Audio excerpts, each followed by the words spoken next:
છેલ્લા લગભગ 1-1.5 મહિનાથી અમે હેલ્મેટ વાહન ચાલક અવશ્ય પહેરી અને મોટરસાઇકલ ચલાવે તે રીતેની અમે જાગૃતિના કાર્યક્રમો કરેલા છે અને આજથી જ્યારે 8 તારીખથી હેલ્મેટ પહેરીને અવશ્ય વાહન ચલાવવું તે બાબતે અમે આજરોજ રાજકોટ શહેરમાં લગભગ 48 જેટલા પોઈન્ટો ઉપર અમે ડ્રાઈવનું આયોજન કરેલું છે કે જેથી કરીને નાગરિકો પોતાનું 2 વ્હીલર વાહન હેલ્મેટ સાથે પહેરે અને સુરક્ષિત ફરે.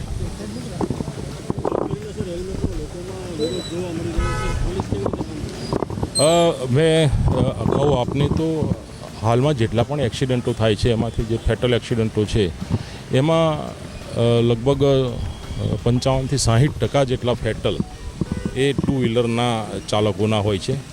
જો 2 વ્હીલર ચાલકોના જે આ 55થી 60% ફેટલ્સ છે એમાંથી 70થી 75% મૃત્યુ એ હેલ્મેટ ન પહેરવાના કારણે થાય છે.